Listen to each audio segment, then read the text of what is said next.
Hi, this is Daniel, and I am the senior writer at Brighter Tomorrow. Yeah, it's just me and then my editor, Jason Bardi. Yeah.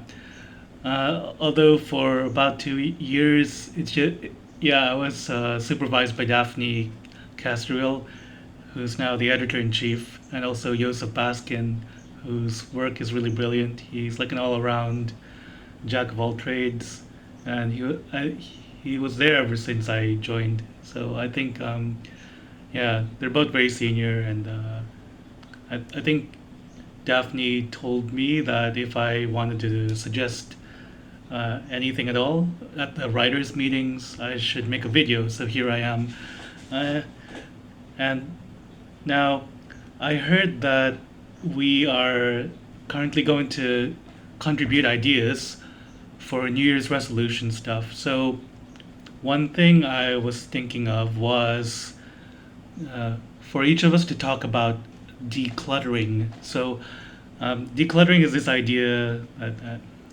that if you need to get rid of stuff that's unnecessary from your life, if you practice spring cleaning, this might be familiar to you, or maybe if you are a fan of Marie Kondo, then you might know this as well, or yeah, you might have heard of it in other forms of media as well. Yeah, but anyway, it goes like this. So let's just say before the new year, you decide that maybe resolutions are not for you. You want to get rid of something instead of adopting a new habit.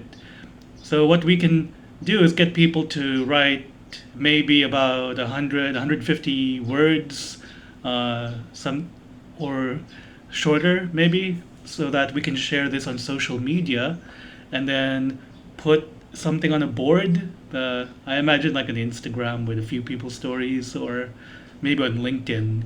Yeah, we could do something similar for people to post, kind of like post-it notes of things they're getting rid of in the new year, and yeah, like maybe toxic habits like negative self-talk, or maybe learning to be more positive around people.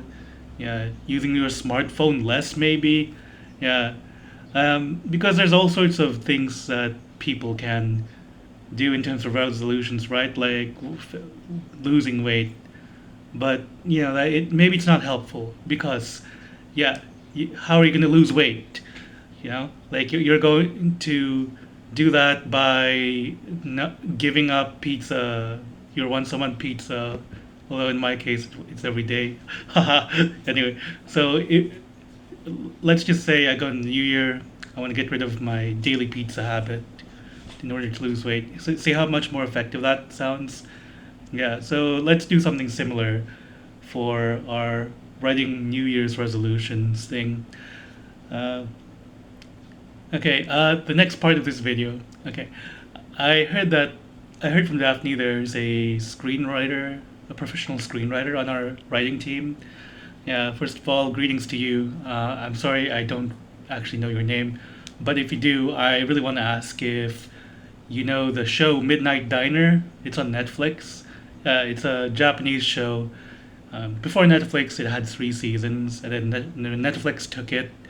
It got 2 seasons, and it's really interesting. It has a very simple formula, which I learned off ChatGPT because I was randomly playing around with it, and yeah, I was also thinking about writing a screenplay based on it. So now that's the segue. If you want to, yeah, I think we should have maybe a writing prompt for all the writers on this team to come up with a screenplay or a story where there's food in the title, and you kind of create an emotional anchor around that food item, like a story. But it actually doesn't have to be food. Maybe it could be a memento as well, something that does nostalgia. We can open that up. Yeah. Now, one story I do remember from Midnight Diner on Netflix actually is there was one episode called Ham Cutlets. It's about this attorney who finds his long lost brother, who he used to treat to ham cutlets. Ham cutlets, by the way, in Japan are these slices of ham that have been deep fried, kind of like schnitzel. Yeah, and I think it looks nice. I'm actually, although I'm pretty sure you can make a vegetarian version of it somehow.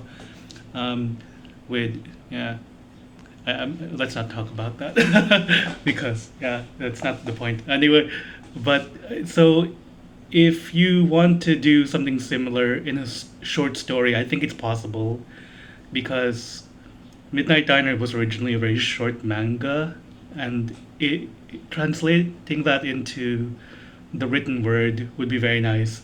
But if we do have illustrators on the team, I think it would actually make our website more positive, friendly, and like, yeah, just more fun to read. So, how about that? Shall we do it? Yeah, let me know what you think, or yeah, you can find me on Slack just if you want to exchange ideas about this, um, or if we can maybe rearrange the time for a meeting because the writers' meeting is quite late for me. It's yeah, my Monday morning at around 2 usually. So yeah, thanks for listening to my rant. Bye.